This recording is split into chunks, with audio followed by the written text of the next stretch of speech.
কাছ থেকে সুনির্দিষ্ট একটি রোড ম্যাপ অন্তত তারা জেনে আসবে এবং এটি র্যাঙ্ক এন্ড ফাইল বিএনপির সর্বস্তরের নেতা কর্মী সিম্প্যাথাইজার থিঙ্ক ট্যাঙ্ক সবারই কিন্তু প্রত্যাশা। পক্ষ থেকে দুটি প্রতিনিধি দল 15 এবং 16 তারিখে এই আমাদের এই তল্লাটে হাজির হচ্ছেন। সঙ্গে মিয়ানমারে নিযুক্ত ইন্টারিম যিনি রাষ্ট্রদূত মার্কিন যুক্তরাষ্ট্রের পক্ষ থেকে তিনিও থাকবেন। আমাদের অনুজ প্রতিম আমাদের বর্তমান মাননীয় উপদেষ্টা সাবেক সহকর্মী প্রফেসর ডক্টর আসিফ নজরুল আজকে যে বক্তব্যটি রেখেছেন বৈঠক হয়ে যাওয়ার পরে, তাতে আমার মনে হয়েছে তিনি তার স্বভাবসুলভ যে ভঙ্গি, যে কোনো বিষয় যে কোনো পরিস্থিতি সামলে নেয়ার মতো বক্তব্য যেরকমটি রাখতে হয় তেমনটি রেখেছেন। এখন আপনার মিডিয়া ফেস করে আসিফ নজরুল একেবারে দুধে আপনার ব্যক্তিত্ব, এতে কোনো সন্দেহ নেই। সুতরাং আপনার যে কোনো রকমের প্রলেপ কিংবা প্রবোধ দেওয়ার জন্য যে মনসিয়ানা সেটি তার আছে। তবে প্রথম আলোর যে শিরোনামটি আমি দেখলাম, আপনার যেভাবে তারা উপস্থাপন করেছেন আমাদের বিএনপির মহাসচিব মির্জা ফখরুল মহোদয়ের যে বক্তব্য, তাতে পরিষ্কার যে বার্তাটি তিনি জানান দিয়েছেন সেটি হচ্ছে তারা একেবারেই সন্তুষ্ট নন। আসলে তাদের তো একটা প্রত্যাশা ছিল। গতকাল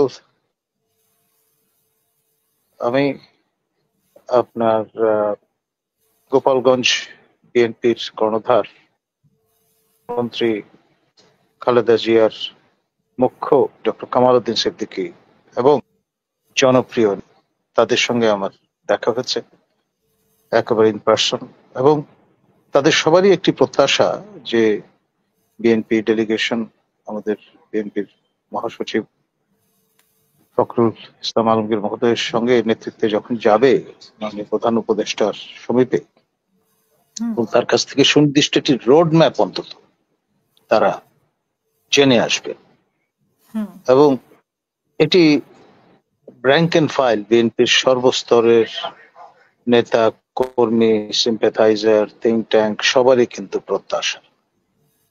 এখন সেটা রীতিমতো ড্যাশড হয়েছে।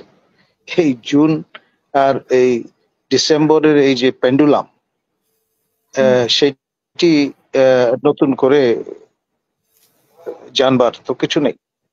জাতির উদ্দেশ্যে ভাষণ দিয়ে বারংবার প্রেস ব্রিফিং করে বর্তমান সরকারের পক্ষ থেকে তা জানান দেওয়া হয়েছে।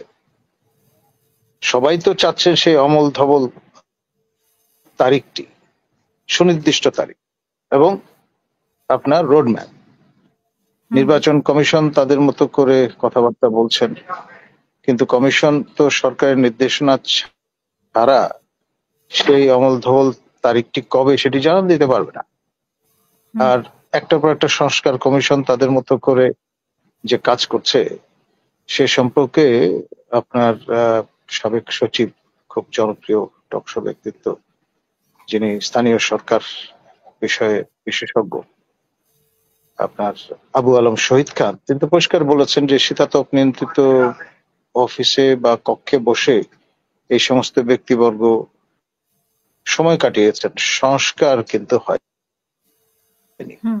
এক অর্থে তার ইঙ্গিতটা হচ্ছে যা কিছু হয়েছে তা অশ্বডিম্বের সঙ্গে প্রতিতুলনীয়। তো সব মিলিয়ে এই যে আমাদের জীবন থেকে 8টি মাস হারিয়ে গেল, জনগণের করের টাকা শ্রাদ্ধ হলো, এটা সদুত্তর আমরা পেয়েছি ভাবতে পারতাম যদি একটি সুনির্দিষ্ট তারিখ পাওয়া যেত, একটি পরিষ্কার রোড ম্যাপ পাওয়া যেত। সবই ধোঁয়াশা, আর সেজন্যই আমি অতীব দুঃখ ভারাক্রান্ত মন নিয়ে আহ, আপনার শোতে এবং এলসওয়্যার আগেও বলেছি, it's almost like chasing the chimera, অর্থাৎ মরীচিকার পেছনে আমরা ছুটছি।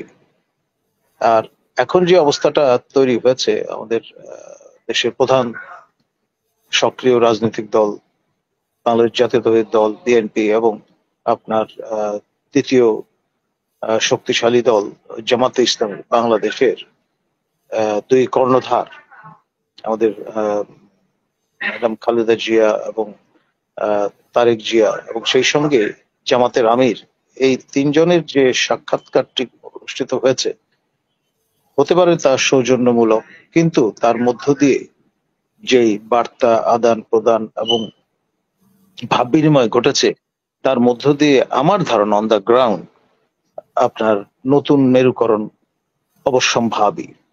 আর আন্তর্জাতিক শক্তি নিচেও কিন্তু বসে নেই। আমাদের সুপার পাওয়ার মার্কিন যুক্তরাষ্ট্রের পক্ষ থেকে দুটি প্রতিনিধি দল 15 এবং 16 তারিখে আমাদের এই তল্লাটে হাজির হচ্ছেন। সঙ্গে মিয়ানমারে নিযুক্ত ইন্টারিম যিনি রাষ্ট্রদূত মার্কিন যুক্তরাষ্ট্রের পক্ষ থেকে, তিনিও থাকবেন। আমাদের যে প্রধান উপদেষ্টার মাননীয় নিরাপত্তা উপদেষ্টা এবং হাই রিপ্রেজেন্টেটিভ রোহিঙ্গা বিষয়ক খলিল সাহেব, তিনি তো ইতিমধ্যে যথেষ্ট দৌড়ঝাঁপ শুরু করে দিয়েছেন। তার এই দৌড়ঝাঁপের কারণে তার উপরও অনেকের নজর আকৃষ্ট হয়েছে। দেশে বিদেশে তাকে নিয়ে লেখালেখি, তারপর তার অন্ধকার অতীত ওপর আলো ফেলবার একটা চেষ্টাও কিন্তু পরিলক্ষিত হচ্ছে। তো ফলে সব মিলিয়ে রাশান 3 যুদ্ধ জাহাজের চট্টগ্রাম বন্দরে নোঙর ফেলা এবং আমাদের মাননীয় সেনা প্রধানের রাশিয়া সফর, আর আপনার রাশিয়ান যে ইনভলভমেন্ট, এসব কিছু মিলিয়ে পরিস্থিতি পরিবেশটা আরো অনেক বেশি নাজুক বলে মনে হচ্ছে। ধন্যবাদ।